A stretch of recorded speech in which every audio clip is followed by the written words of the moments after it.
Nós passaremos agora ao nosso quinto painel, que vai falar sobre água de reuso, a produção de água de reuso e recuperação de nutrientes em ETS. Gostaria então de convidar aqui ao palco o moderador deste painel da Universidade Federal do Ceará, André Bezerra dos Santos. Convido também os nossos painelistas do Ministério das Cidades, Sérgio Abreu. E por fim convidamos da Cranfield University, Ana Soares. Pessoal, bom dia. Meu nome é César Mota, eu sou professor na UFMG. Bom, espero que o André se sinta bem e logo, se recupere logo. Então, para dar continuidade, eu não preparei nada, mas o André acho que pelo menos já conseguiu, talvez, enfatizar a importância do tema. Então, eu vou passar a palavra logo para o primeiro palestrante, que é o Sérgio. Bom, pessoal, bom dia. Em primeiro lugar, eu queria agradecer a organização do evento pelo convite ao Ministério das Cidades e estimar aqui melhoras para o André, meu conterrâneo, né? Então, assim, a minha palestra, o título que foi estabelecido aqui pela organização do evento é o Estado da Arte dos Mecanismos Legais para a Água de Reuso no Brasil e os potenciais de avanço. Então, dentro do Ministério, a gente está desenvolvendo um projeto que ele é bem mais amplo do que isso, né? Então, a gente tem o título do projeto é um plano de ações para instituir uma política de reuso. Então, eu vou falar um pouquinho sobre o que é esse projeto, como que ele está inserido lá, e lá na frente eu vou focar no que é o objetivo principal da nossa apresentação. Então, esse é um projeto que está inserido dentro do programa Interáguas, que é um acordo de empréstimo do governo federal do Brasil com o Banco Mundial. A gente tem 3 componentes. O Ministério das Cidades, através da Secretaria Nacional de Saneamento, está à frente do componente de abastecimento de água e saneamento. E são nossos parceiros nesse projeto o Ministério do Meio Ambiente, o Ministério da Integração e a Agência Nacional de Águas, que cuida da Secretaria Executiva do programa. Então, a gente tem uma série de projetos nos vários ministérios, e dentro da secretaria, além desse projeto de reuso, a gente tem alguns pequenos projetos e 3 outros grandes projetos, que é um programa para redução de perdas, um para certificação das informações do SNIS, que é uma das críticas que o sistema sofre com relação à qualidade da informação, e um sobre a regulação no setor saneamento. Então, especificamente sobre o projeto Reuso, a gente tem aqui os objetivos que envolvem o projeto inteiro. Então, o estudo das experiências existentes, tanto no âmbito nacional como no âmbito internacional, foi feito um grande levantamento de tudo que é feito. E aqui eu já destaquei os 3 que vão ser o foco da apresentação aqui, que é levantar as potencialidades do reuso para as diferentes modalidades e para todas as regiões do país. Uma avaliação do quadro regulatório, o que a gente tem hoje, o que existe, que pode ser usado para frente, para o que se pensa em fazer. Apresentar, a partir disso, uma proposta de critério de qualidade, que é um ponto do nosso estudo que mais levantou polêmica, e que lá na frente eu vou explicar como, ao longo do desenvolvimento do projeto, a gente acabou seguindo caminhos diferentes do que estava previsto. Então, a proposta de modelo de financiamento, a nossa ideia é que a gente tenha um reuso de forma sustentável, um serviço que a gente entende que no início pode ser que o governo federal tenha que dar algum tipo de incentivo, mas a ideia é que seja um serviço que se pague. E isso tudo vai finalizar com um plano de ação que é meio que um resumo disso tudo, e apresenta o que se pensa para frente, quais são os próximos passos que a gente precisa dar. Então, especificamente com relação ao potencial de reuso no Brasil e no mundo. Então, foi feita uma avaliação da situação do reuso, com destaque aos impactos, sejam positivos ou negativos, e daqui eu destaco a estimativa do potencial, que é o que eu vou falar com mais ênfase, e para isso a gente realizou 5 seminários regionais, um em cada região, o da região sul, especificamente aqui em Paraná e Curitiba, com o apoio da Sanepar. Então, a nossa ideia ao longo do projeto era discutir com o máximo de entidades e órgãos possíveis. Todos os eventos que a gente organizou sempre foram abertos para todos, a gente sempre colheu informação ao longo dos eventos, antes e depois. O projeto virou até uma referência dentro do programa, com a participação de todos os setores, enfim. A gente considerou isso como uma ferramenta muito importante. E daqui, um gráfico que mostra como o reuso está evoluindo ao longo das décadas no mundo. Então, a gente vê que ali, a partir do ano 2000 para a década de 2010, a gente já observou um crescimento muito grande. De 2010 para 2020, um crescimento também muito importante. A gente estima para 2030 também que a gente siga nessa linha de crescimento. E esse projeto vai nesse sentido, para que o Brasil faça parte desse crescimento que a gente está observando no mundo. Porque hoje, a situação que a gente vê, os Estados Unidos, com quase 40% de tudo que se faz de reuso planejado no mundo está lá. Esse gráfico ele pode gerar um pouco de confusão, porque evidente, a gente está falando aqui de volume. Então, é evidente que é natural que se espera um volume muito maior nos Estados Unidos do que, por exemplo, em Israel. Então, a gente acha importante destacar aqui você ter países como Egito, Israel e Síria, apesar de serem pequenos, de estarem ocupando uma posição de destaque, e a gente vê o Brasil lá com um volume baixíssimo. Então, dentro do que a gente projetou lá na frente, em 2030,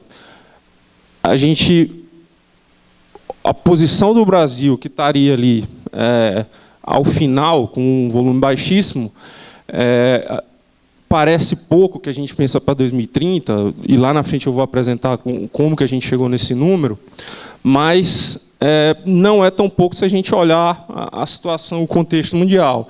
Evidentemente que esses outros países também vão avançar, então é natural que o Brasil não vai ser o quarto país com maior volume de reuso, mas é só para a gente ter uma noção do que isso representa dentro do contexto hoje, que pode parecer pouco, mas não é. E como que a gente fez para fazer essa estimativa do potencial de reuso? A gente considerou uma série de variáveis. Então, a população, como que essa população vai crescer até lá na frente, com dados do IBGE, para cada região do país. O uso da água por setor. Então, a gente tem o uso urbano, industrial, irrigação, seja qual for, para todas as regiões do país, como se dá esse uso. A gente tem informações do Sistema Nacional de Informações de Recursos Hídricos da ANA. A gente utilizou a variável de uso da água por setor. Então, as estações de tratamento de esgoto num raio de 10 km de distância de pivôs centrais. Isso aí é importante quando a gente pensa no reuso agrícola. Então, a questão da distância de onde a estação está para onde essa água de reuso vai ser utilizada. Então, não quer dizer que, se está a uma curta distância, necessariamente vai ser uma alternativa a ser usada, mas é uma possibilidade interessante que precisa ser avaliada. Cada caso é um caso. A gente também tem o mapa da localização das estações de tratamento a 10 km de usinas termoelétricas que tem um potencial para a utilização dessa água, e daí isso é importante também pensando no reuso industrial. Aqui a gente já considera também a variável do estresse hídrico. Então, nós temos aqui o balanço quali-quantitativo. Então, nós temos os municípios que têm criticidade qualitativa, quantitativa, e a gente vê aqui muito focado, principalmente no Nordeste e numa parte do Rio Grande do Sul, municípios que têm problema tanto de qualidade quanto de quantidade. Isso, em tese, apresenta um potencial interessante. São municípios que podem precisar de uma alternativa de reuso, digamos, antes do que outros municípios que hoje já têm uma condição mais satisfatória. Então, isso realmente a gente considera como um ponto importante a ser avaliado também na hora de estimar um potencial. Com relação ao estresse hídrico, a gente tem também a situação de abastecimento nos municípios, né? São informações do ato de abastecimento de água. Então, o ato já deixou explícito lá. Alguns lugares que o abastecimento está satisfatório, alguns onde vai ser necessário ampliar o sistema ou até um novo manancial.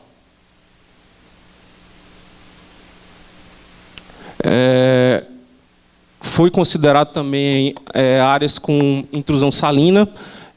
A gente vê que são, evidentemente, ali, principalmente nas regiões costeiras, principalmente no Nordeste, Rio e Florianópolis, também pode apresentar um potencial para reuso, por conta da maior dificuldade para a utilização de água subterrânea, coisas do tipo. A outra variável, a gente pegou também informações sobre as vazões de retirada de água para os diferentes usos, né, seja urbano, seja agrícola, seja industrial. Também uma variável que a gente considera importante na hora de avaliar esse potencial. O porte, isso aqui é a informação do ato de poluição, que é um trabalho feito pela ANA em parceria com o Ministério das Cidades. A gente tem aqui o porte das estações de tratamento e o nível de tratamento. Se é secundário ou superior, menor que secundário, ou sem informação, que é o azul. Isso também é importante, porque, dependendo do nível de tratamento, em alguns casos a estação vai requerer passar por algumas melhorias, adaptações, e a gente entende, inclusive, que o reuso pode ser um indutor nesse sentido, de que a gente tenha hoje a situação que a gente tem de esgotamento sanitário com um déficit muito grande. A gente acha que lá na frente isso pode ser também um fator que vai contribuir. Bom, e aqui a gente fez um mapeamento e, no caso, essas oficinas regionais foram muito importantes nesse sentido, porque algumas das questões que estão aqui a gente descobriu com as pessoas, com as conversas que a gente fez. Então, são os projetos de reuso, onde eles estão localizados, se é um projeto já em operação, como é o caso da Aquapolo, por exemplo, está destacado ali em São Paulo, com reuso industrial, ou um projeto que está em avaliação, que foi o caso que a gente descobriu aqui com a Sanepar, quando a gente participou do evento aqui. Então, a gente fez um mapeamento do que tem, o que pode vir a ter, qual o porte disso e como isso está distribuído nas regiões. E daí, baseado em tudo isso que foi apresentado, a gente chegou nesse valor do 13 metros cúbicos por segundo, é o que a gente avalia como potencial para o reuso em até mais ou menos 10, 12 anos. E aqui, como ele está distribuído, a gente fez isso por região. Então, você vê lá aqui, por exemplo, na região norte, ele, além do volume ser muito baixo, ele é voltado ali o que tem potencial para a indústria. Então, a gente vê que no sudeste a gente tem um percentual bem alto para a indústria, quase, diria que, um pouco mais da metade desses 13 está localizado na região sudeste e a maior parte voltado para o reuso industrial. Então, a gente fez todo esse desenho, quais o tipo de reuso e onde ele vai estar localizado. Então, aqui a gente já tem uma distribuição que fica um pouco mais, possível ver já no nível do município, como que isso aí vai estar distribuído, qual o tipo de reuso, aonde ele está, qual a estimativa de volume para esse reuso que se espera fazer. E daí o passo seguinte, além da questão do potencial, que são os critérios de qualidade para o reuso. Então, o projeto, uma das questões colocadas como fundamentais, um dos empecilhos, assim, que a gente chama uma das primeiras barreiras que se enfrenta, é a questão dos critérios de qualidade. A gente não tem nada muito claro de como isso precisa ser feito, né? Então, a gente tem o objetivo geral, que são definir esses padrões, e as subtarefas que trazem de encontro a uma resposta porque a gente precisa. Então, os padrões que precisam ser adaptados à realidade, a questão do arcabouço que já tem, que é um dos focos principais aqui do que a gente vai apresentar. Considerar todas as dimensões, seja a dimensão social, seja a técnica, financeira, tudo isso precisa estar considerado. E também, especificamente para esse assunto, a gente realizou 3 oficinas de trabalho, essas específicas em Brasília, também chamando todos os órgãos e instituições que têm qualquer tipo de relação com o assunto. Aqui, só para ficar um pouco claro, por questões de prazos e valores, a gente teve que focar o projeto no reuso de efluente sanitário tratado. Então, tudo que a gente fez foi para efluente sanitário tratado. Nessa fase do projeto, não está incluída água de chuva, água cinza, seja de salinização, o foco só no reuso de efluente sanitário tratado.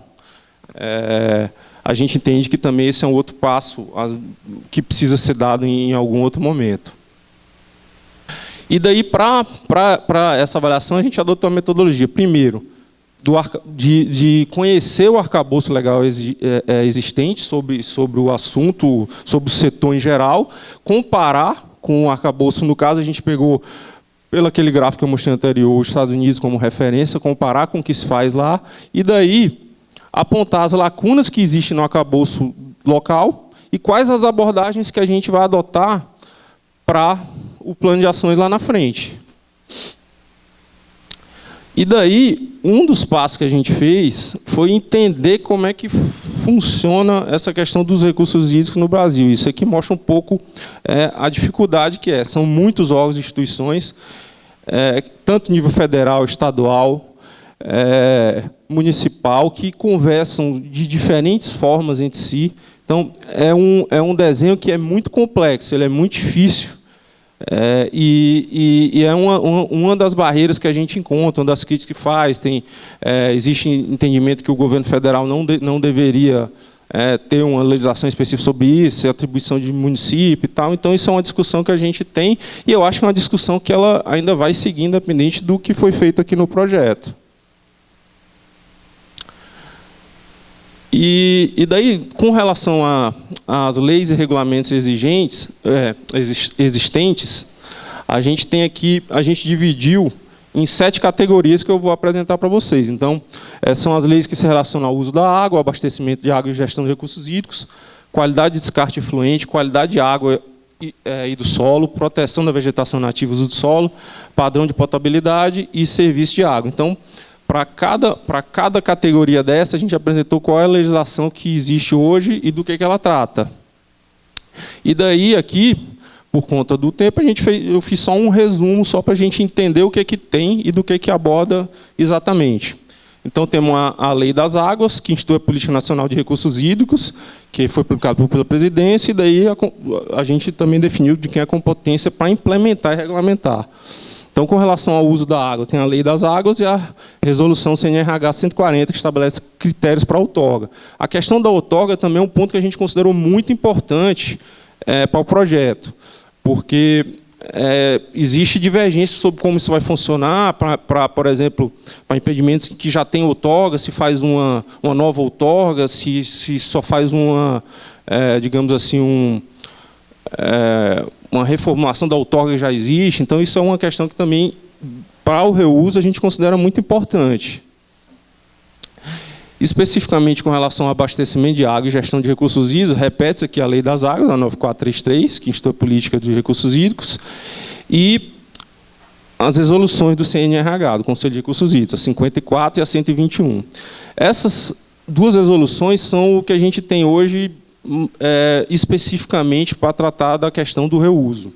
Então, a 54 estabelece as modalidades de diretrizes e critérios gerais para a prática de reuso. É importantíssima, a gente usa o tempo inteiro, mas ela é muito geral, estabelece lá as modalidades e ela não avança muito com relação a isso. E a 121, que ela estabelece diretrizes e critérios para a prática de reuso, apesar dela falar que é a mesma coisa, ela é super generalista, ela não vai a fundo. Então, elas ainda causam insegurança especificamente em quem ou seja, órgão, seja o que for, quando se trata de um empreendimento relacionado ao reuso. Então, elas são importantes, mas elas são insuficientes.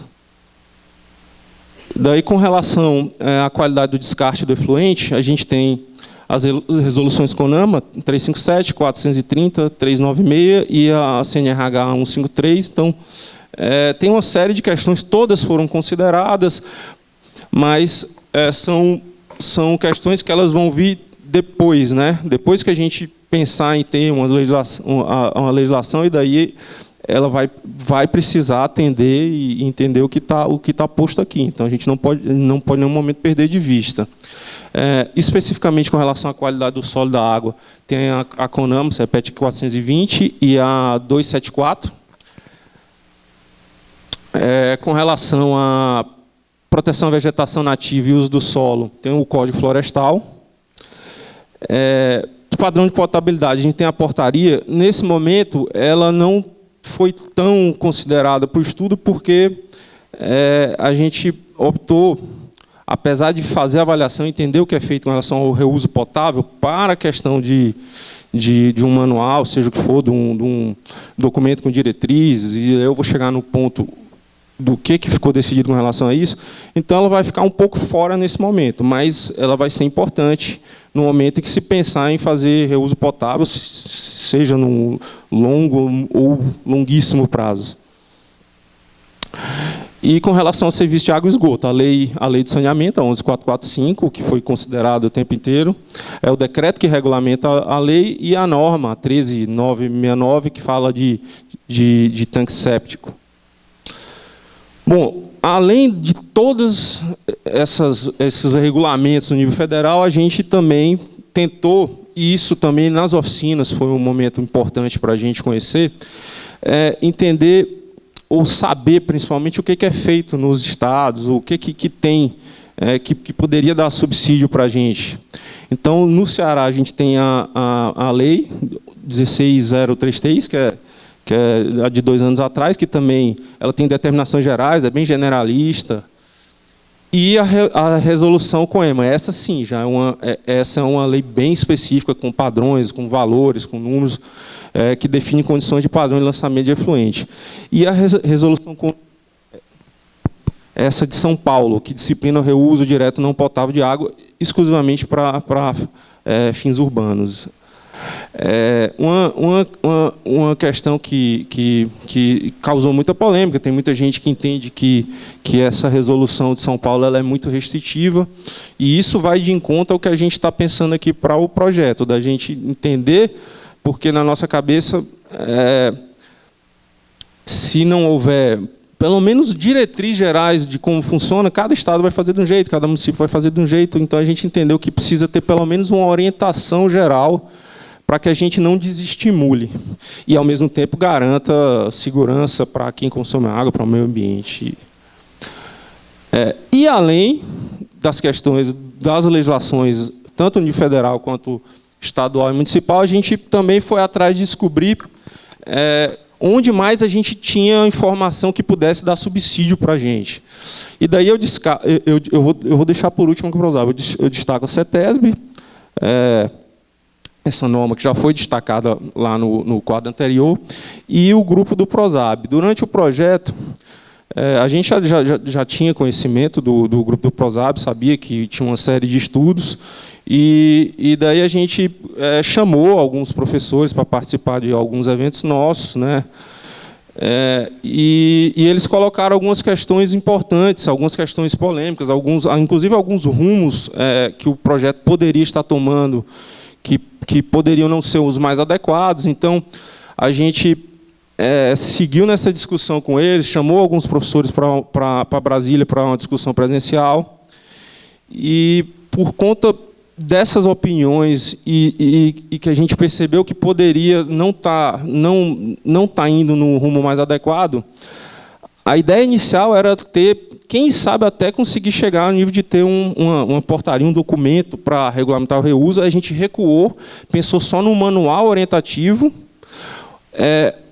as pessoas entenderam que isso ainda poderia ser complicado, que o manual, publicado por um ministério, poderia haver um entendimento de força. Então, a gente ainda recuou. Então, o que a gente fez hoje é um documento com diretrizes, não vai ser um documento assinado por ministro, é um documento geral de um estudo. E agora, eu estou apresentando para o Ministério a ideia da gente montar um grupo que envolva a academia, envolva os ministérios interessados, órgãos, entidades, para ver como que a gente vai trabalhar isso dentro do CNRH ou do CONAMA, e assim, e ficar claro que tudo que está dentro do projeto são sugestões, a gente não precisa seguir exatamente estar lá, então as críticas que vierem ao que foi feito, que foi estudado, elas são super bem-vindas. Então, é isso, a gente não tem mais um manual, a gente tem as orientações para regulamentar o reuso. E como que a gente vai trabalhar com isso? A gente vai entender a melhor forma com o grupo que tiver à frente disso, né? Daqui, só para entender, até porque meu tempo acabou, essa parte de cima é o que já foi feito, e aqui para baixo é o que a gente pensa, de montar um grupo, que daí, então aqui a gente incluiu Ministério do Meio Ambiente, cidades, ANA, CONAMA, academia, órgãos ambientais. Então, para mim, na minha cabeça, precisa ser o mais amplo possível, que tenha. A gente tem tentado procurar pessoas dentro dos órgãos que tenham assento, seja no CONAMA ou no CNRH, porque a gente acha que vai ser nesse âmbito que a discussão vai existir. Só que, apesar disso, a gente ter decidido que não vai ter uma publicação, a gente fez o documento com os critérios de qualidade. Então, tem os critérios mínimos recomendados. O que está lá não precisa necessariamente ser o que vai estar posto lá. Pode haver discordância. As bases, por que escolher os critérios, a metodologia também é uma recomendação do pessoal do PROSAB, da avaliação quantitativa de risco microbiológico e outras considerações importantes. Obrigado, desculpa pelo tempo. Muito obrigado, Sérgio. Certeza que vai gerar bastante interesse aqui. Daqui a pouco a gente já vai discutir mais aí. Eu passo a palavra para Ana Soares, agradecendo novamente a presença dela aqui. Ela veio de muito longe e por um curto período, ou seja, um esforço enorme da parte dela. A gente está realmente grato, porque é muito importante que ela contribua aqui para a discussão. Eu sou portuguesa, mas já saí de Portugal há mais ou menos 20 anos e então nunca trabalhei com esgoto em Portugal. Portanto, eu peço já desculpa, desde já, por alguma calinada que eu vou dar aqui na língua portuguesa, porque com certeza vai acontecer e posso misturar assim um bocadinho de inglês e português. Os meus slides estão todos em inglês, mas se houver algum ponto de discussão, por favor, não hesitem em fazer alguma pergunta. Portanto, eu trabalho em Cranfield University. Cranfield está localizado mais ou menos a 60, 70 km a norte de Londres.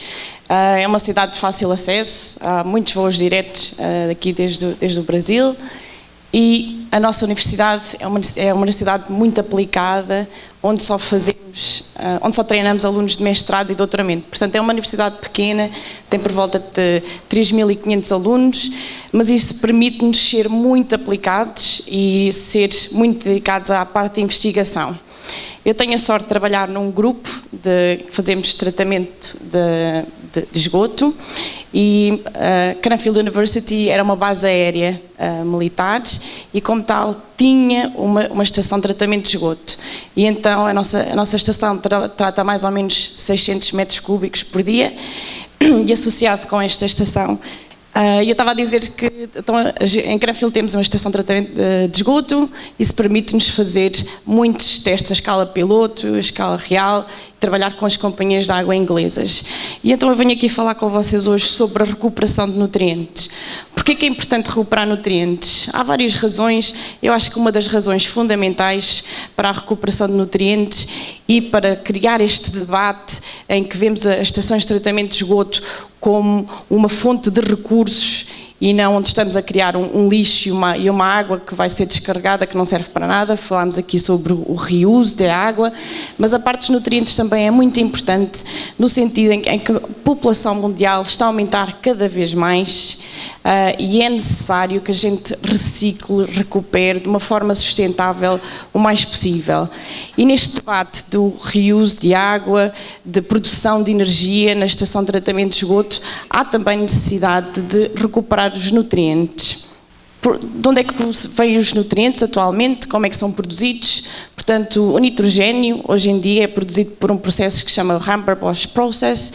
Este processo é um processo que requer imensa energia. Portanto, este processo extrai o nitrogênio da fase gasosa da nossa atmosfera e produz nitrogênio líquido. Este processo, como eu estava a dizer, é altamente energético. Embora a gente tenha muito nitrogênio na atmosfera, é necessário baixar as nossas emissões de carbono e é necessário trabalhar de uma forma mais sustentável. O fósforo já é um bocadinho mais complicado. O fósforo atualmente é minado, de minas que estão localizadas em países como os Estados Unidos, como na zona de Marrocos e do deserto do Ceará, como na China, e há pouco fósforo atualmente nessas minas. Em 2006 houve um estudo engraçado em que fizeram uma prospecção da quantidade de fósforo que estava disponível a nível mundial e vieram os números muito alarmantes de dizer que temos fósforo para mais 150 anos da nossa produção, da produção que é necessária para fazer fertilizantes, para produzir comida para todos. E mais tarde veio depois a saber-se que afinal temos fósforo para mais 1000 anos. Mas esse estudo em que veio que só havia fósforo para mais 150 anos criou um debate muito importante sobre a necessidade e as fontes disponíveis de fósforo. Portanto, onde é que há fósforo e como podemos recuperá-lo. Isso também deu origem ao aumento do preço do fósforo a nível mundial imenso. Portanto, essa parte foi muito importante para criar este debate que hoje em dia estamos a ter na recuperação de nutrientes. E então, se olharmos uma estação de tratamento de água, eu aqui pus como tratamento secundário o tratamento aeróbio, que é típico nos países europeus, incluindo o Reino Unido. E então, se olharmos aqui ao tratamento, à estação de tratamento de esgoto, podemos recuperar fósforo e nitrogênio de várias fontes. Portanto, a linha principal de tratamento terá concentrações de nitrogênio e fósforo até 30 a 60 mg por litro de nitrogênio, 5 a 12 mg por litro de fósforo. Não é uma concentração elevada, mas é um caudal bastante elevado. Por outro lado, outra maneira onde podemos recuperar nutrientes será a partir do lodo que se produz na estação de tratamento de esgoto. Podemos recuperar diretamente do lodo ou, em muitos países da Europa, hoje em dia faz-se o tratamento térmico do lodo, faz-se incineração. Podemos também tentar recuperar os nutrientes dessa cinza, desse lodo que entrou em fase de combustão. Ou podemos também tentar recuperar os nutrientes da fase do centrado. Portanto, esse será um fluxo que tem menos caudal, mas a concentração de nutrientes é mais elevada. Eu vou tentar focar um bocadinho os vários pontos onde podemos recuperar nutrientes e as tecnologias que estão disponíveis para o fazer. Portanto, já se foi aqui abordado bastante o tema da recuperação de nutrientes através do lodo para o solo, agrícola ou não agrícola. Esta é uma prática em que a maior parte do lodo produzido na Inglaterra é seguido.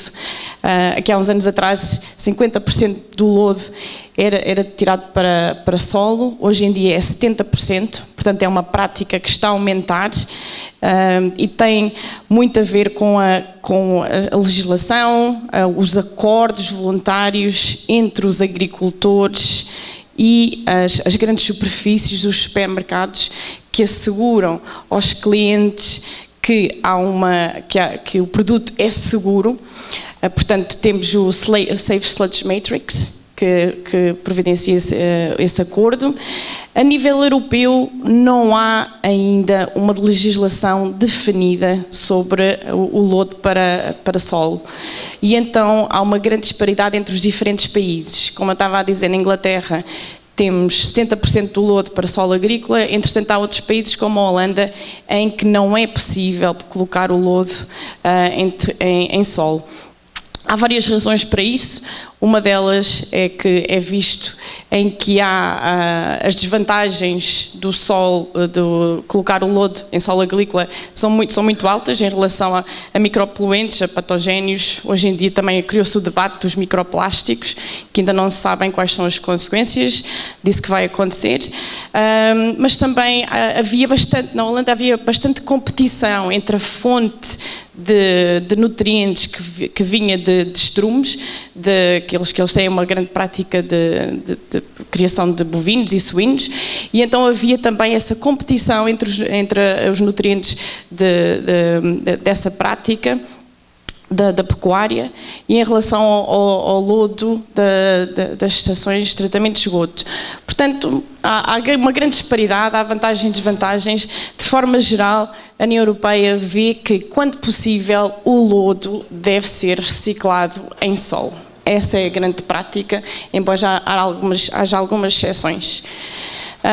Podemos, como eu estava a dizer há bocado, podemos também recuperar principalmente o fósforo das cinzas, portanto, que são produzidas através de processos térmicos para lidar com o lodo. Portanto, há processos como a combustão, a pyrolysis e a gasification, que hoje em dia estão a ser testados em vários pontos da Europa, incluindo o Reino Unido. Uma das grandes limitações da pyrolysis e gasification é realmente o teor de água que está contido dentro do lodo. Portanto, Gustavo, esta apresentação que tu fizeste hoje de manhã e como secar o lodo é extremamente importante para o sucesso desses processos. Mas, como eu estava a dizer, em países como a Holanda, a Bélgica, um bocadinho da Alemanha também, o lodo vai por estes processos e então produz as tais cinzas. E então desenvolveram-se alguns processos como extrair fósforo das cinzas. Eu não sou especialista neste campo, isto foi um bocadinho que eu li sobre este assunto, mas achei que era importante mencionar. Portanto, podemos recuperar o fósforo das cinzas a partir de 2 processos. Podemos fazer um processo em que dissolvemos o fósforo e todos os metais pesados, matéria orgânica, inorgânica que reside nas cinzas, com uma série de soluções ácidas. Portanto, é um processo bastante intensivo e bastante complexo, e podemos então recuperar o fósforo como ácido fosfórico, e existe um número de processos, tecnologias que já foram testadas a nível semi-industrial, a escala piloto e escala de laboratorial. Há também o tratamento térmico das cinzas, em que nesta parte os metais pesados e o fósforo são evaporados. Os metais pesados são evaporados, o fósforo é então reduzido e precipitado como uma escória de fósforo. Esta escória de fósforo depois pode ser aplicada uma vez mais para a produção de fertilizantes ou até outros produtos. Este processo eu acho que tem sido um bocadinho mais bem sucedido em termos de escala industrial, e há o processo MEFREC, está a ter alguma atração a nível da Alemanha. Mas todos estes processos ainda estão numa fase de experimentação, uma fase um bocadinho ainda infantil no seu desenvolvimento. E então o que tem acontecido muito na Holanda e na Alemanha é que a legislação agora fez com que fosse necessário a recuperação de fósforo das cinzas. Portanto, por causa do déficit de fósforo a nível mundial. E então, como as tecnologias de recuperação de fósforo ainda não estão desenvolvidas, o que está a acontecer é que estão a armazenar as cinzas para recuperar o fósforo até que as tecnologias estejam mais desenvolvidas. Portanto, aqui criou-se um bocadinho a necessidade de recuperar o fósforo antes que a tecnologia estivesse pronta. Portanto, uma situação um bocadinho estranha neste sentido. A razão que eu vim aqui falar hoje, e o convite do Carlos e do Gustavo, é mais em relação à recuperação do tratamento, à recuperação de nutrientes na linha principal de tratamento. Portanto, na Inglaterra e em geral na Europa, estamos a investir imenso tempo e recursos a tentar implementar tratamento anaeróbio na linha principal para o tratamento de esgoto. Isto para vocês aqui não é novidade nenhuma, mas para nós é. Nós vemos o tratamento anaeróbio como o futuro.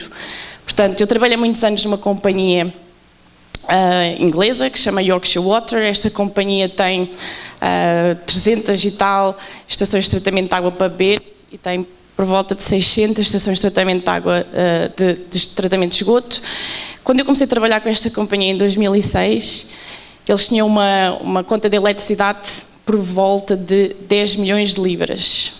Hoje em dia a conta de eletricidade são 40 milhões de libras. Portanto, esta forma de tratar o esgoto não é sustentável, porque é o aumento do valor em relação ao que eles estão a pagar pela eletricidade. Já os preços de eletricidade aumentaram muitíssimo desde 2006, mas eles também substituíram muitos leitos percoladores e outras tecnologias de baixo consumo energético por lodos ativados. E na altura fazia todo o sentido, o lodo ativado realmente proporciona uma maior qualidade do efluente, tem algumas vantagens, maior controle, mas ao mesmo tempo este consumo energético é demasiado elevado. E então para nós termos como uma fase A, portanto a remoção do carbono via tratamento anaeróbio, é visto para nós como o futuro. E eu tenho visto, colaboro muito com o Carlos, e já tenho feito aqui alguma visita ao Brasil, e para nós é muito importante o caminho que vocês tomaram, e como eu estava a dizer, é para nós o nosso futuro. O nosso futuro não é lama ativada, o nosso futuro é tratamento anaeróbio.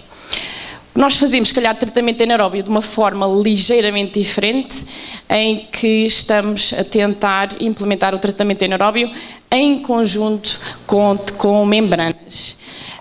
As nossas temperaturas do esgoto são muito baixas. Durante o inverno o esgoto chega aos 4, 5 graus. Durante o verão a temperatura máxima são 20 graus, depende da região de onde estivemos no Reino Unido, portanto não se compara com as vossas temperaturas.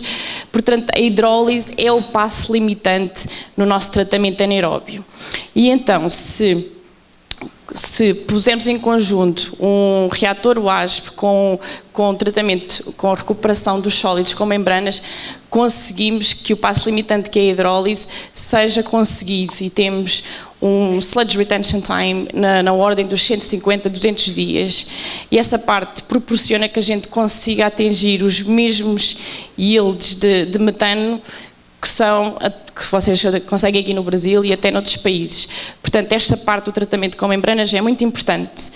E então, se fizermos o tratamento anaeróbio com membranas de um esgoto que já passou pelo tratamento primário, isto para nós também é muito importante, porque a gente verifica que a digestão anaeróbia continua a ser a melhor maneira de produzir metano a partir de sólidos. Portanto, nós não vimos o nosso WASP tem na mesma as 8 horas de residência hidráulica.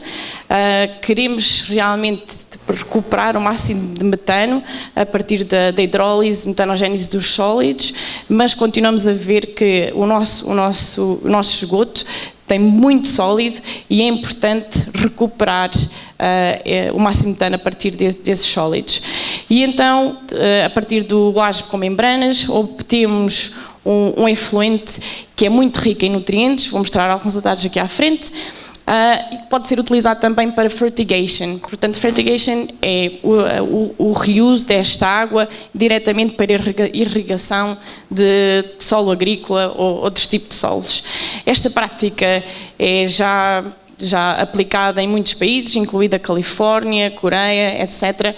E então, uma vez que podemos não recuperar os nutrientes como químicos ou então no lodo, mas podemos recuperá-los dissolvidos no líquido e aplicar diretamente para fertigation, que eu acho que é uma ótima aplicação, uma vez mais dependente das necessidades da comunidade local.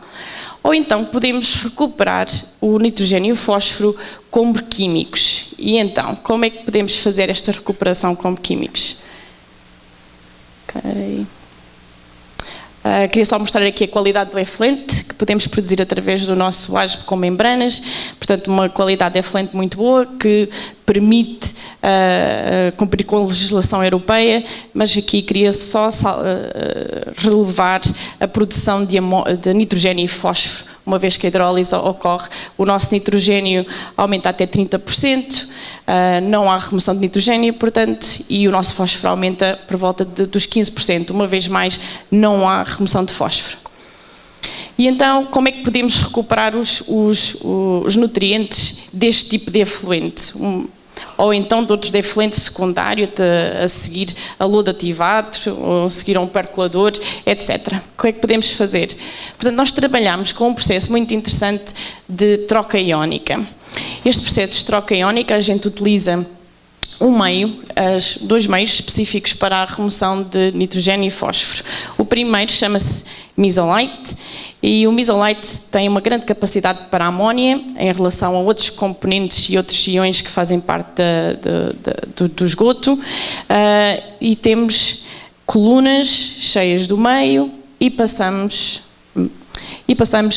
a água, o esgoto, por esta coluna onde há a absorção do amónio. Em relação ao fósforo, utilizamos outro tipo de meio, também de troca iónica. A diferença com este meio é que este meio está cheio de nanopartículas de ferro e, como vocês sabem, o ferro tem uma grande afinidade para o fósforo. Ao passarmos o esgoto pela coluna, o fósforo vai formar um precipitado com as nanopartículas de ferro, permitindo a sua absorção. Este meio também tem uma grande capacidade para o fósforo e, uma vez mais, de forma semelhante, passamos o esgoto pela coluna e removemos o fósforo. De forma semelhante, há necessidade de regenerar o meio, uma vez que se atingiu a concentração no efluente desejada, podemos concentrar a amónia e o fósforo nas soluções de regenerantes. O regenerante para o meio de amónia é sal, NaCl, e o regenerante que utilizamos para o fósforo é hidróxido de sódio a 2%. Depois de lavarmos a coluna, o meio, com uma solução de hidróxido de sódio, podemos atingir até concentrações de fósforo nesta solução até 700 mg por litro. Portanto, a gente reutiliza o número de vezes as soluções de regenerante. E está aqui, como é que é a nossa demonstration scale, parece, está na nossa estação de tratamento de água, estação de tratamento de esgoto, lá em Cranfield. E eu fizeste uma apresentação semelhante na segunda-feira para os colegas da UFMG e perguntei mais ou menos qual era a quantidade, o fluxo de água que eles pensavam que podia ser passado por estas colunas. Eles pensaram tipo 150 litros, 100 litros. Eu tenho a dizer que esta estação trata 10 metros cúbicos por dia. Portanto, uma das vantagens deste processo é um footprint muito, muito pequeno, porque nós temos contact times na coluna de remoção da amónia de 10 minutos e 5 minutos na coluna de remoção do fósforo. Portanto, um processo extremamente rápido, de baixo consumo energético. A única coisa que temos aqui é uma bomba que bombeia a água e que a mesma bomba bombeia os regenerantes quando é necessário. Portanto, é um processo extremamente simples e é um processo que é comumente aplicado na área de engenharia química. Portanto, não estamos aqui a inventar nada que nunca se tenha visto nem nunca exista. Estamos a fazer uma transferência de conhecimento para o ramo da água. E então, estes são alguns dos nossos resultados. Aqui na coluna da remoção da amónia eu pus dois gráficos diferentes. Um que mostra os resultados numa small pilot, que a gente teve uns quantos anos, e agora na demonstration scale. Se vocês veem aqui, a small pilot era muito mais fácil de controlar, uma vez devido à escala, mas tínhamos maior controle sobre a qualidade do influente.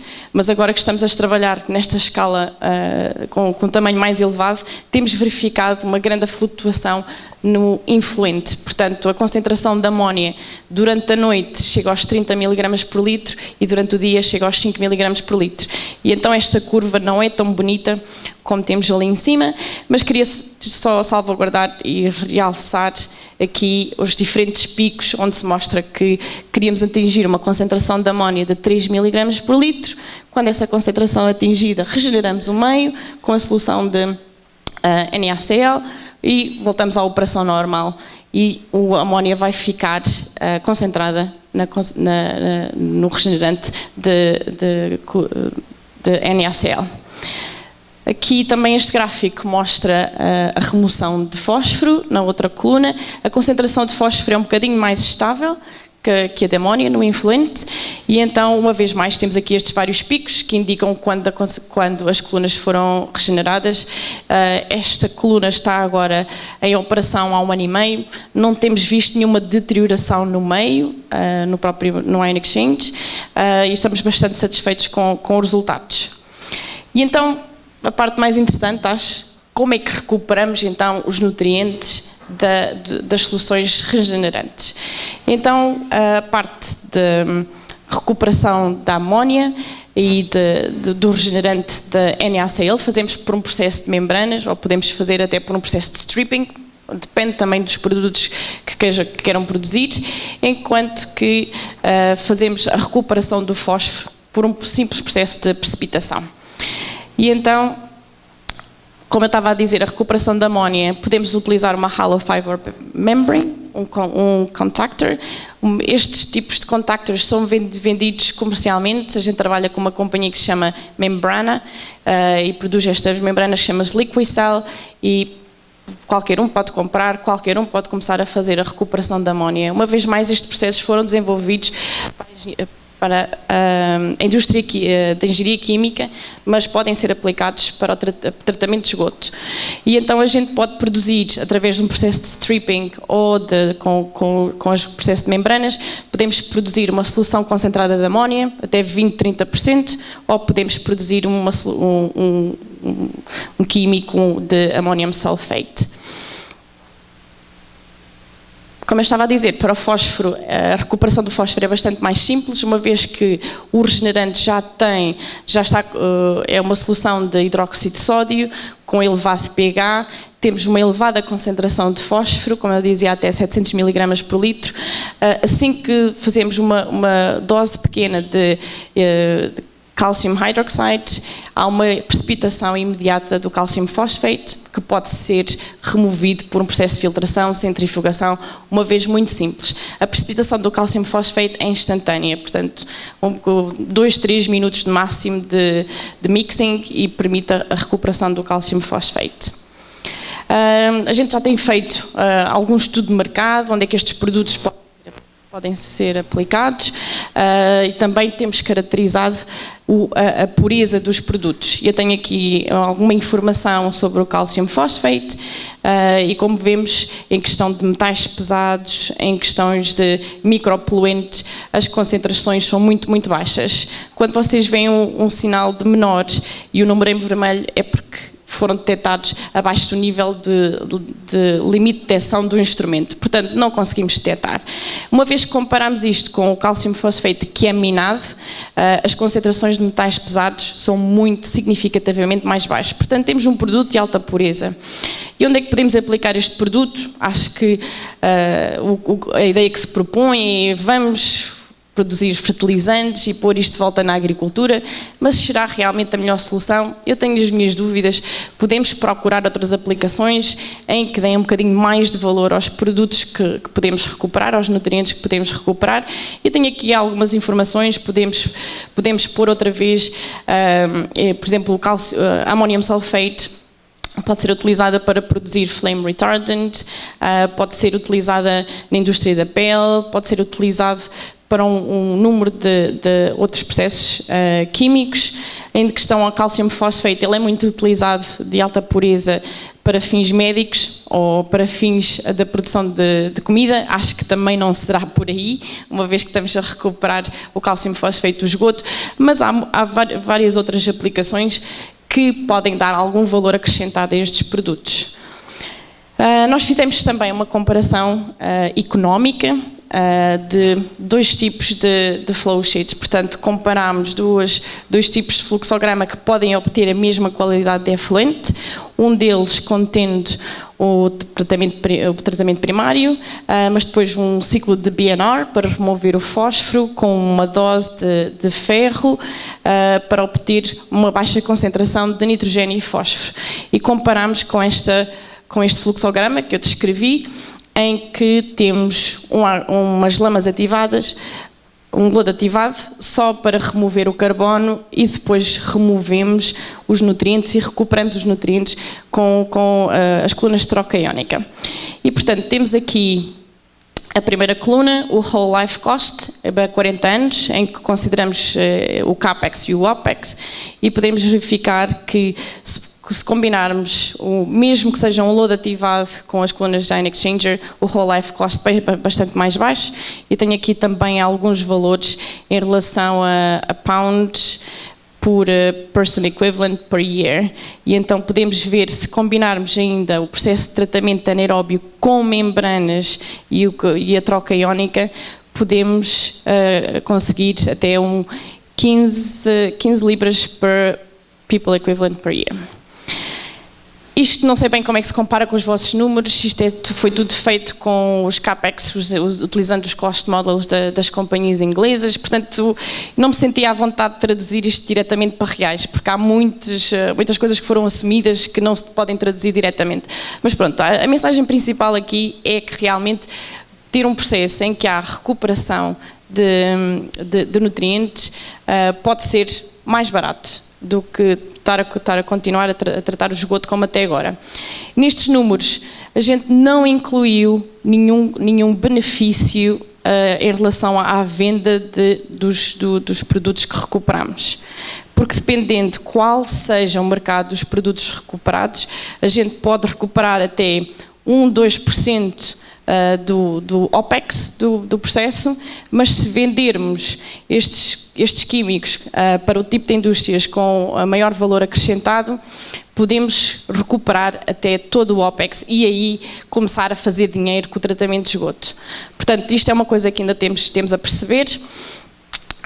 Eu tinha estado a discutir com o Carlos anteriormente se realmente poderíamos utilizar estes compostos, estes químicos produzidos, mas para venda ao público, para fertilizar os seus próprios jardins, mas como um produto quase de boutique, em que vais à loja, compras um saquinho do fertilizante, sabes que foi recuperado de esgoto, mas sabes que tem uma pureza e não tem nenhum outros problemas, e dar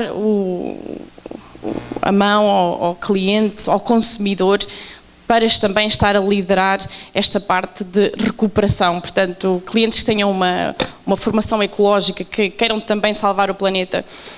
A gente vê isso já, por exemplo, com os ecolabels, com os detergentes que se dizem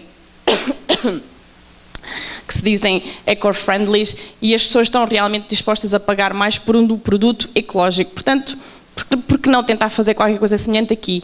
Não vender as poucas toneladas de químicos que vamos recuperar, de nutrientes que vamos recuperar do esgoto, para as grandes produtoras de fertilizantes, mas não, vender para o público em geral, para uma pequena aplicação, mas com maior valor acrescentado. Queria só deixar aqui esta possibilidade e esta ideia.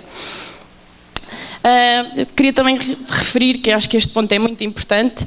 Hoje em dia as tecnologias para recuperação, não digo só de nutrientes, mas de água para reuso, até de metais pesados e tantas outras coisas que se fala hoje em dia de recuperar de esgoto, a tecnologia muitas vezes está lá, mas é muito importante ter a certeza que há um mercado para esse produto antes de nos lançarmos a recuperar aquilo que quer que seja do esgoto.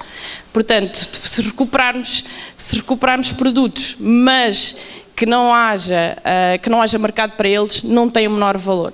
Não tem o menor valor porque o que se vai fazer é investe-se numa tecnologia que depois acaba por morrer porque ninguém quer aquele tal produto.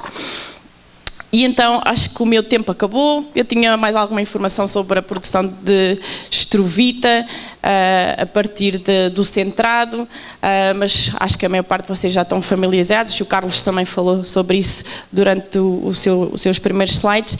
Queria só mencionar que, além da forma química de produzir estrovita, há também uma forma biológica. Existem umas bactérias em que produzem a produção de biominerais e podemos produzir estrovita a partir de concentrações muito mais baixas de amónia, magnésio e fósforo contidas no produto. Portanto, alguma coisa que poderemos discutir mais tarde. E queria só mesmo adicionar aqui uma informação. A Cranfield University, juntamente com a Thames Water, Thames Water Scottish Water, estamos a organizar a Leading Edge Technology em Edimburgo, em junho de 2019. A data limite para submeter abstracts é o 1º de dezembro. E gostava muito de vos receber lá e sejam muito bem-vindos. Ok, obrigada. Ana, muito obrigado. A gente está aqui numa discussão, né, num painel do que fazer com o efluente tratado, né? O Carlos já falou na apresentação dele que o efluente tratado, né, a maior parte do esgoto é água. Então, o que a gente faz com esse efluente tratado tem um peso enorme na sustentabilidade do tratamento, né? Exemplo, se eu tiver que despejar meu esgoto num rio pequeno, sensível, eu vou ter que gastar muito no meu tratamento, vou ter que remover nutriente, vou ter que fazer desinfecção. Então, é muito mais complicado, é muito mais caro. E tem outras opções, né? Então, uma das opções, reuso, né? Estamos vendo aqui a questão de legislação, reuso na agricultura, reuso industrial, seria uma excelente alternativa. O Brasil é potência agrícola,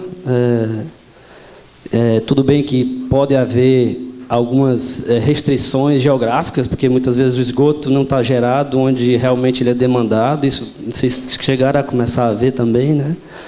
Mas essa questão do reuso agrícola, eu acho que deve ser talvez uma ótima alternativa.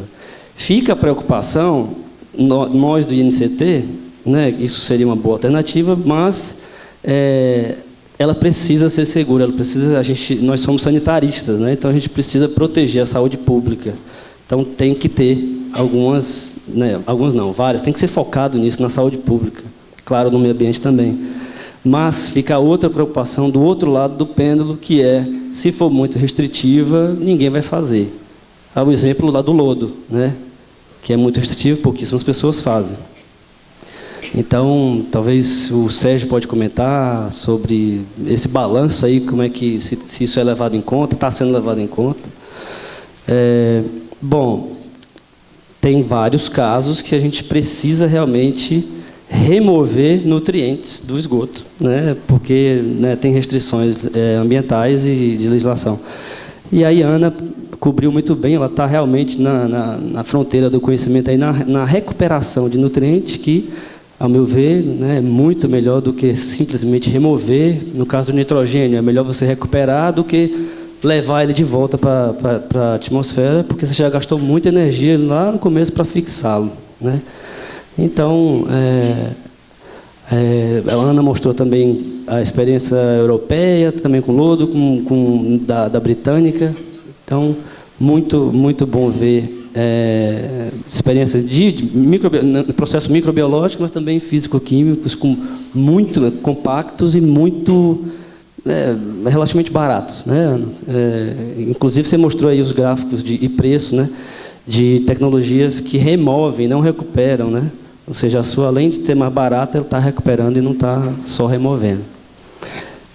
Então, talvez eu vou primeiro passar a palavra para o Sérgio e depois já abro para as perguntas.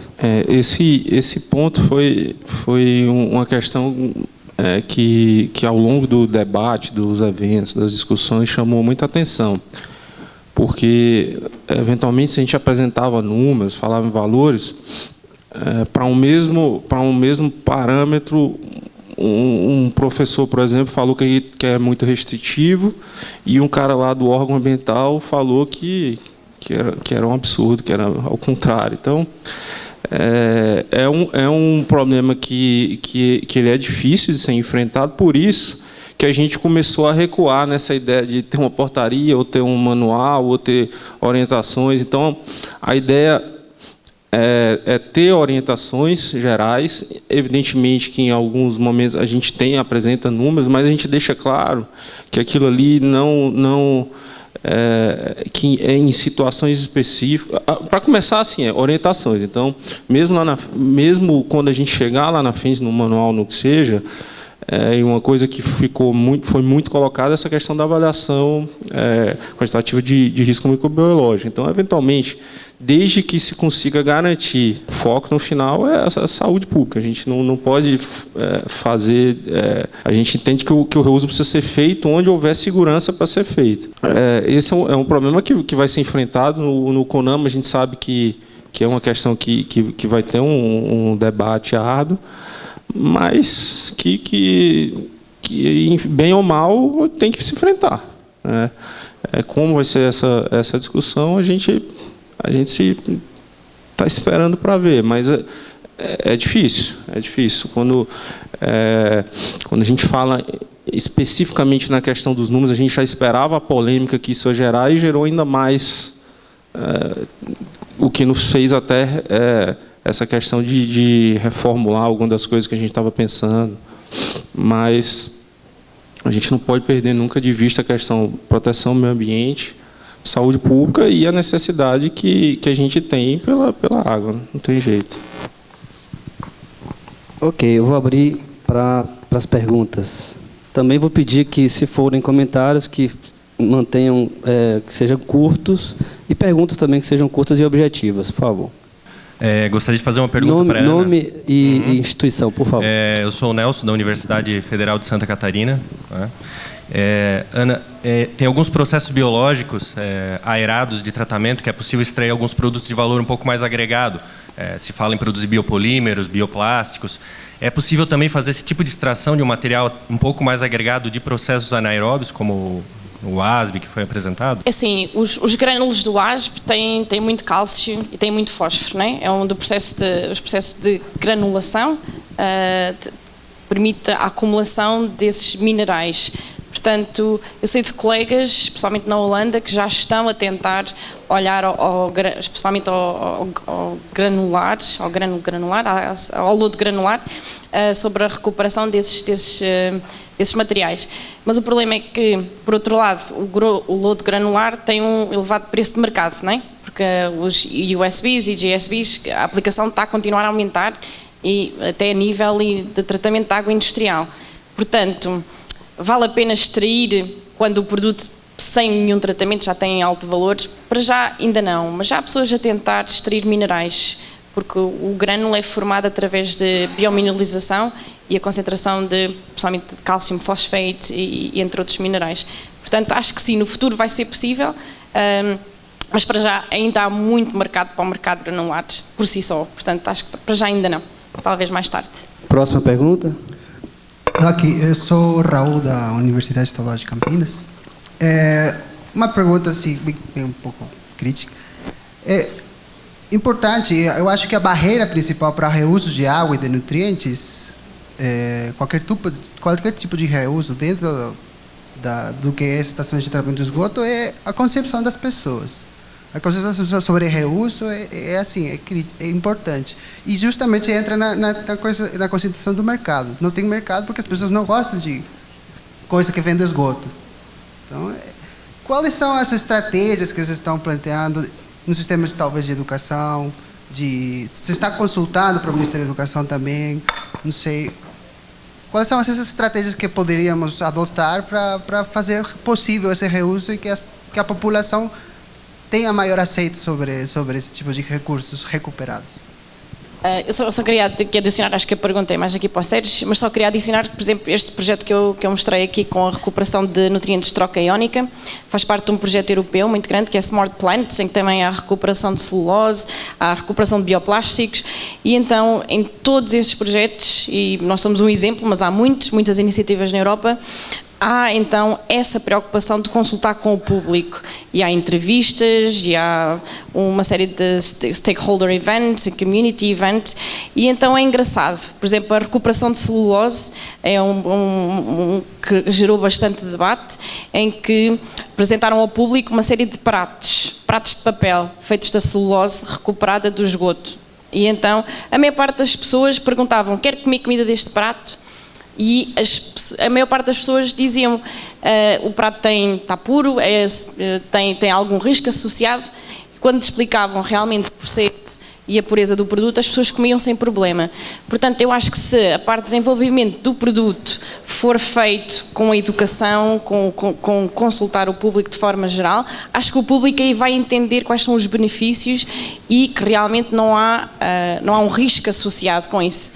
Acho que se a gente tentar pôr o produto no mercado e depois realmente as pessoas descobrirem mais tarde que veio do esgoto, acho que aí vai criar muito problema e muito alarme. Portanto, acho que as coisas têm que ser feitas em paralelo. E eu trabalho com muitos colegas sociólogos, psicólogos, realmente por causa dessa parte da integração, desenvolvimento do produto com a parte social e de regulamentar, a política e etc. Esse é um ponto que a gente também considera importante. E tanto é polêmico que a questão do reuso potável direto ele ficou um pouco fora dessa questão da legislação nesse momento. Agora, a nossa opinião é que a gente tem que fortalecer os casos de sucesso. Assim, eu acho que isso é algo que vem com o tempo, vem aos poucos, não é algo que é imposto, né? Então, a partir do momento que a gente conseguir superar essas barreiras iniciais que eu apresentei aqui, que casos como hoje, sempre que a gente fala em reuso no Brasil, a gente fala basicamente Aquapolo, então que a gente tenha outros casos em outros lugares, que as pessoas vejam aos poucos que é feito de uma forma. Por isso que essa preocupação excessiva que a gente tem com saúde pública, com o meio ambiente, porque, principalmente agora, nessa fase inicial de tentar sair de uma estaca que é quase zero, se a gente tiver problema com isso, pode inviabilizar a ideia como um todo, né?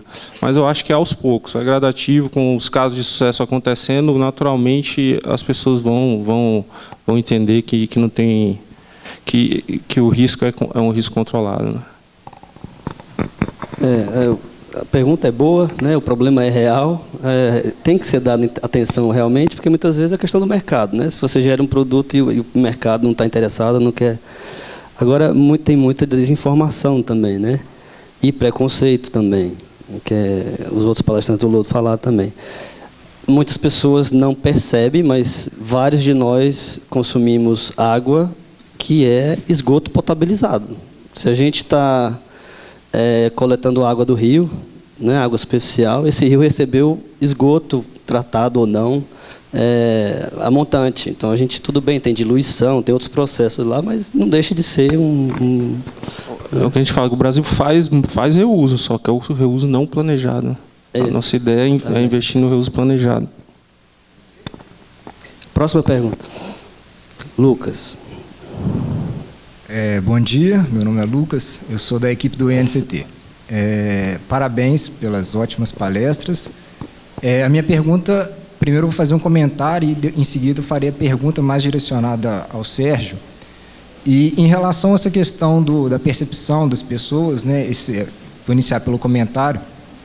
Eu falo porque a gente teve uma experiência muito bacana relacionada ao uso do lodo de esgoto, lá na UFMG, e a gente fez uma pesquisa com produtores rurais para ver o que eles achavam em relação a esse uso, porque a gente enxerga, a gente tem conhecimento técnico para poder propor o uso agrícola do lodo de esgoto, só que você não adianta ter apenas a parte técnica superada, você também precisa superar essas dificuldades sociais.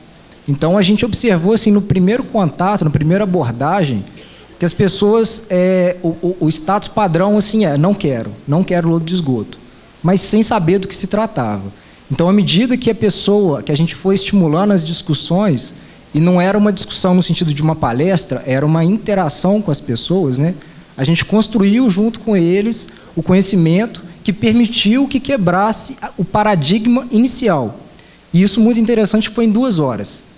Então, em 2 horas, as pessoas que inicialmente não queriam de forma alguma colocar lodo de esgoto na sua lavoura, saíram assim, ok, vamos fazer um piloto, porque se der certo eu faço no resto. Então, 2 horas foi suficiente para mudar a concepção da forma de se enxergar um subproduto do esgoto. Então, esse seria o comentário. E aí a minha pergunta, também relacionada a isso, só que em relação ao reuso, que também, né, o efluente pode ser encarado como esse subproduto, seria no sentido de, acho que o diagnóstico que foi realizado é excelente, vocês mostraram possibilidades de utilização para fins industriais, para fins agrícolas, né, quando você faz aquele mapa do entorno das ETs com pivôs centrais, e vocês também apresentaram a possibilidade de recarga de aquífero, que também é muito interessante. Só que a minha pergunta é, bom, você tem 3 viés, ou talvez até mais, né, para poder fazer o reuso, e dentro de cada um deles você teria diversos outros subgrupos que ditariam, de certa forma, a qualidade necessária para se praticar o reuso ou aproveitamento. E a minha pergunta é, nessas orientações, nesses guias que vocês estão desenvolvendo, vocês estão considerando essas variabilidades de acordo com o uso, ou seria um critério mais geral de pegar e falar, bom, a qualidade que a gente precisa para executar o reuso são essas, e aí fazer a listagem lá. Porque a preocupação está em linha com o que o César já falou, de não se fazer, não se desenvolver depois uma norma que impeça o efetivo reuso, e em segundo também relacionado aos Estados Unidos, que num certo momento da apresentação foi dito que os Estados Unidos seria um exemplo, só que eu acredito que para os Estados Unidos ser um exemplo, ele deve ter começado de pouco a pouco. E eu acho que a gente já tem conhecimento aqui nacionalmente para também começarmos de pouco a pouco, não querer ser de cara igual aos Estados Unidos. Obrigado. É por aí. No estudo, a gente chegou no nível assim, dependendo da modalidade, se até para um determinado uso se tem... se no caso agrícola se existe contato direto da pessoa que está manuseando ou não com o produto. Então, chegou no nível bem específico mesmo. Agora, isso para o estudo que a gente definiu que não vai ser uma norma, vai ser só um estudo para orientar o que vai ser feito para frente. Agora, lá na frente, precisa-se ter o entendimento se isso vai realmente virar um manual, o que vai ser, e se vale a pena, no nível global, federal, se vale a pena a gente colocar tão específico. Aí a gente vai precisar chegar a esse entendimento. Talvez não, talvez sim, mas para o estudo é importante a gente ter. Quando começou o estudo, também falou, vamos colocar o reuso potável, não vamos. Eu falei, gente, para o estudo a gente coloca. Lá na frente pode ter um momento que aconteceu da gente recuar. Não, a partir de agora a gente não vai colocar mais porque está gerando polêmica. Mas para o estudo, saber quem faz, como é que é feito, a gente coloca. E daí depois a gente avalia o que entraria. Até isso vai ser uma norma, o que vai ser, o que vale a pena a gente entrar, mas o importante é a gente ter o todo para depois a gente definir o que vai ser importante em cada momento.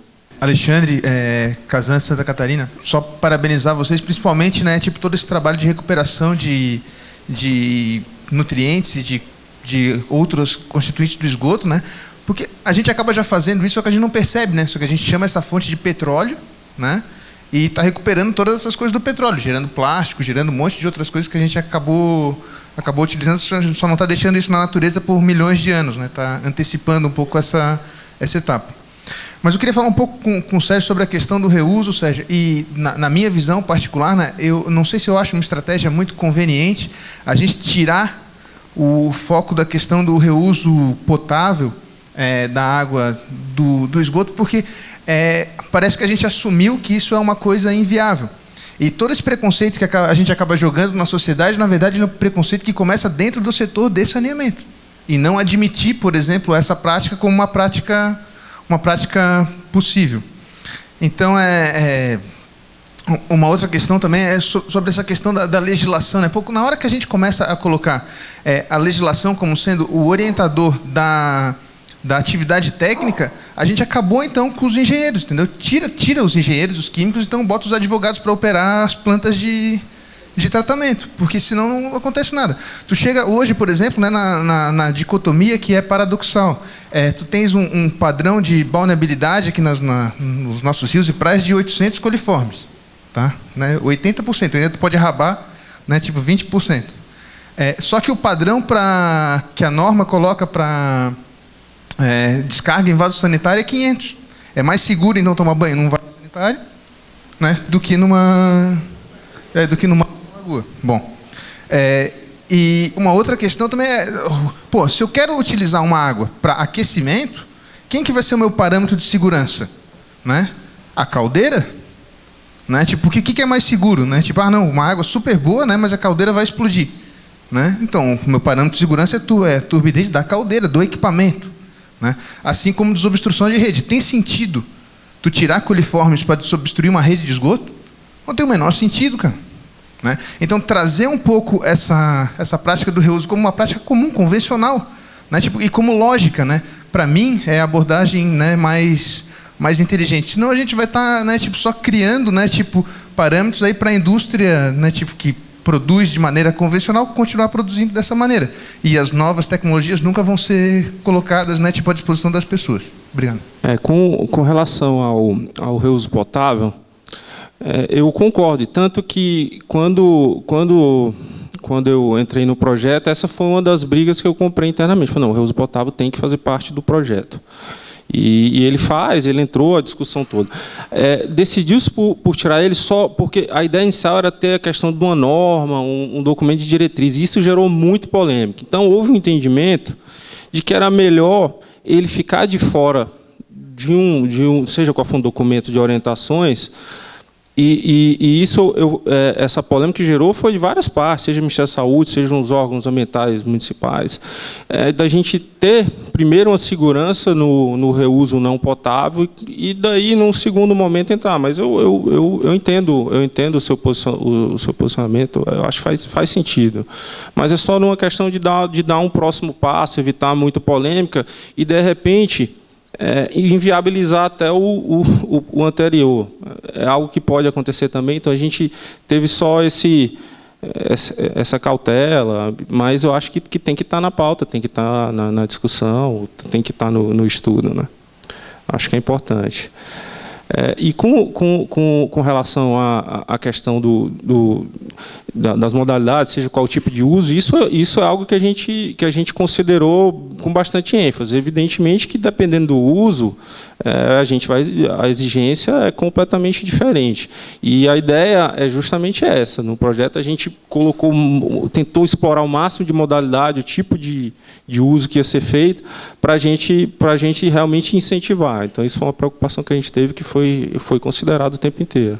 Talvez só para complementar a pergunta, a ausência de regulação é prejudicial também, né? Tudo bem, eu entendo que às vezes elas vêm para atrapalhar, mas se não há, as companhias de água ficam muito desguarnecidas, não se sentem seguras o suficiente para ir adiante, né? Com o reuso de lodo de efluente tratado, e aí acaba, né, diminuindo as credenciais de sustentabilidade, aumentando custos e assim diante. Montenegro. Marcos Montenegro, da ABS do Distrito Federal. Queria fazer 3 perguntas para o Sérgio, parabenizando também a Ana pela excelente apresentação, trouxe muita informação para mim. Sérgio, a primeira questão, poderia falar um pouquinho mais sobre qual foi o posicionamento, a participação e o posicionamento do setor saúde nos debates até aqui, no trabalho até aqui? Segundo, existe um comitê técnico da ISO que está trabalhando especificamente em reuso de água. Vocês tiveram oportunidade de examinar o material que está produzido hoje como norma internacional dessa área e como proposta de norma? E, finalmente, nós acabamos de passar no Distrito Federal pelo primeiro período longo de racionamento de água, inclusive rodízio, essa coisa toda. No começo da década de 90, uma pequena estação de tratamento de água no Lago Paranoá foi destruída pela população, achando que estava servindo água tratada a partir de esgoto lançado no lago para atender a população pobre. E a reação chegou a esse ponto. Com o advento da crise do abastecimento de água no Distrito Federal ano passado, não houve praticamente questionamento nenhum do ponto de vista público de tirar a água do lago, que recebe esgoto de 2 estações de tratamento terciário, do Lago Paranoá, para completar o abastecimento público. Não é? Agora, além de não ter gerado reação significativa, aconteceu também o seguinte: tem um monte de gente bem intencionada resolvendo que vai fazer por conta própria reuso de água cinza nas suas edificações. E, do meu ponto de vista, há uma ausência de regulação que coloca em risco a saúde pública. E um aspecto complementar com isso disso aí é que realmente você ter a água para a descarga da bacia sanitária mais exigente do que a água de balneabilidade é um problema, como foi destacado, mas talvez seja um problema maior ter 2 instalações prediais de água fria dentro do mesmo prédio, um prédio que tem 50, 60 anos, que vai passar por muitas reformas, que as reformas são feitas normalmente sem maior cuidado com a questão das instalações. As nossas instalações são embutidas dentro de alvenaria, portanto, a questão da pintura das tubulações não funciona para identificar. Então, quer dizer, evitar regular também não é uma saída, tendo em vista os riscos de saúde pública que estão colocados pela crise do abastecimento de água. Eu queria, por favor, uns comentários sobre esse aspecto. Com relação ao setor saúde, as restrições maiores eram com relação ao reuso potável direto. A preocupação que existia com o reuso potável direto, tanto que por conta disso, mas eles concordaram com essa nossa abordagem de estudar, entender o que estava sendo feito, mas não pensar na regulamentação agora. Isso foi acordado. Eles participaram de todos os nossos eventos, eles leram o documento, fizeram manifestação tanto do Ministério da Saúde quanto os órgãos locais de saúde. Então, eles estão de acordo com o que a gente está fazendo. Existiu essa parceria. A gente, inclusive, num determinado momento do trabalho, a gente chamou, inclusive, eles para participarem das reuniões mensais de acompanhamento do projeto, para contribuir, principalmente no momento desse produto aí. Então, eu diria que eles sabem o que a gente está fazendo, concordam e contribuíram com o projeto.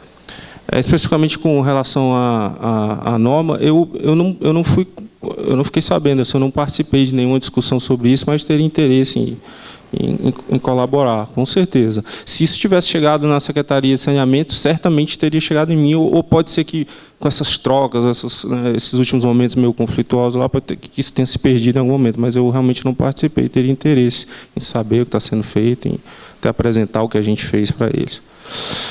E concordo com a sua fala final. Tem a questão da água cinza, infelizmente, a gente até sofreu algumas críticas, porque água cinza, água de chuva tinha que estar no projeto, mas realmente a gente tinha essa dificuldade da amplitude do que a gente ter perna para fazer.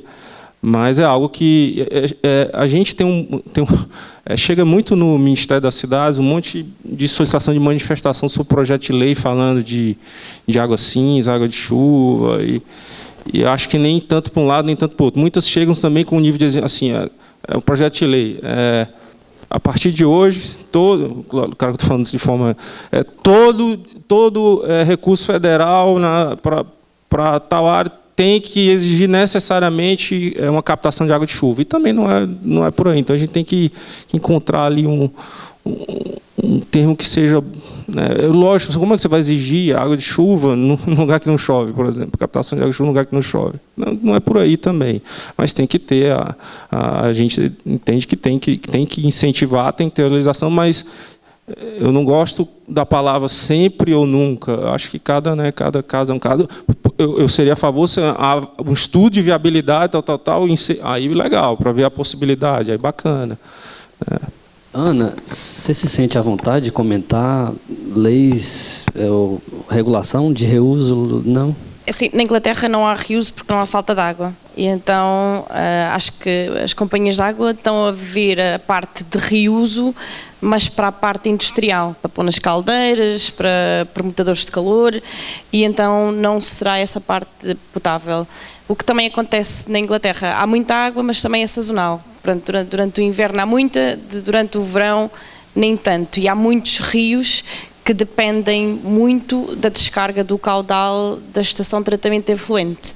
Portanto, durante o inverno o caudal pode ser só 10%, mas se calhar no verão, durante períodos de seca, pode ser 70%.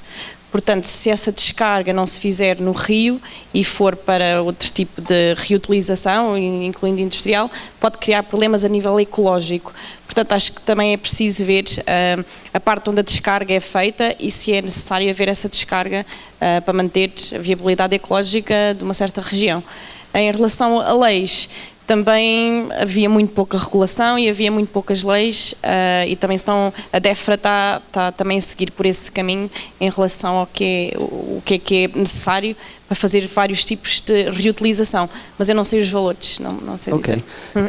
Existe alguma lei para água cinza, regulando a água cinza? Cinza? Água cinza. Grey water. Desculpa. Tá bem. Sim, existe também alguma informação sobre grey water, mas uma vez mais não tenho os valores. A última pergunta, infelizmente, o tempo está acabando. É Giancarlo Lupatini, da Sanepar. A pergunta é para a Ana em relação à regulação econômica, não ambiental. Você mostrou alguns dados de custos e possíveis ganhos que seriam oferidos com a recuperação de nutrientes, né? Então, minha curiosidade é saber, no Reino Unido, como que o órgão regulatório econômico trata essa questão. Se esses ganhos possíveis, auferíveis, voltariam para a tarifa do consumidor, ou se existe, por exemplo, a possibilidade que eles sejam compartilhados com os acionistas, ou um misto disso. Então, essa é a minha pergunta em relação à regulação econômica nesse contexto apresentado. Obrigado. Tocaste aí num ponto importante e acho que é uma discussão que ainda está a ter lugar. Portanto, as companhias inglesas são privadas, não são públicas, e elas são reguladas para tratar água e esgoto. Elas supostamente não podem fazer lucro de tratar lixo urbano, de fazer co-digestion, porque isso está fora da área regulamentada deles. E então, essa parte, se eles vão recuperar algum outro recurso que poderá ser vendido como um produto, a quem caberá esse lucro, ainda está a ser discutido. As companhias são espertas, não é? O mundo é movido e é mexido pelo dinheiro. E então, eu sinceramente, o que eu acho que vai acontecer é que eles vão passar parte de recuperação de recursos a uma sucursal que não está regulamentada pela Ofwat, e aí podem fazer o lucro. Porque o mundo funciona assim e acho que é isso que vai acabar por acontecer. Porque realmente a Ofwat não permite que eles façam essa parte de recuperação de recursos. Senhor mediador, eu já estava inscrito. Por mais que o meu companheiro aqui tenha feito a última pergunta, mas eu já estava inscrito. Se for em segundos, eu permito. Ok. Então, parabéns ao Sérgio pela sinceridade de vir aqui ao público dizer que o Ministério das Cidades e o governo, de uma forma geral, não normalizou a situação ainda. Não é costume no Brasil. E para a Ana, eu diria o seguinte: 7 no Brasil é número para mentiroso. Mas eu lhe perguntaria qual é o fundamento de eu ter visto na imprensa que Londres usa 7 vezes a mesma água. Isso sabe que a BBC gosta muito de volta e meia pôr assim umas notícias engraçadas para o público se entreter. Isto vem de que, portanto, a companhia de água que trata a água, o esgoto na zona de Londres, a Thames Water, as estações de tratamento de água estão a montante atrás, behind, o Thames Water, o rio. E então a água é bombeada para trás do rio e então descarrega no rio outra vez. E então adjuvante, à frente da descarga de tratamento de esgoto, há uma abstração para a estação de tratamento de água potável. E então a água anda ali a recircular.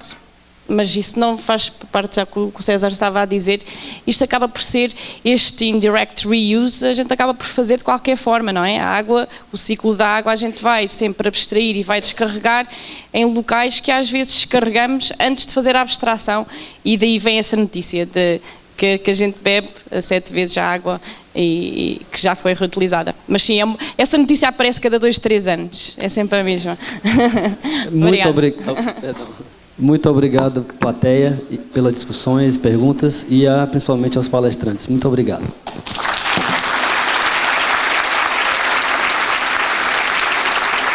Agradecemos então aos nossos painelistas, Sérgio Abreu e Ana Soares. Agradecemos também ao César Mota, que que gentilmente substituiu o André aqui, que não se sentiu bem. Também teremos no período da tarde outros 2 painéis que abordam temas muito importantes. Ferramentas para a seleção de tecnologias sustentáveis em ETS e transferência de conhecimento para empresas e governo. Nós retornaremos então exatamente às 14 horas para mais discussões. E fazendo o último convite, no dia 20 de novembro haverá um evento realizado na Sanepar, um workshop com aspectos técnicos, ambientais e econômicos do tratamento de resíduos sólidos urbanos, no dia 20 de novembro. Retornamos às 14h. Obrigado, até breve.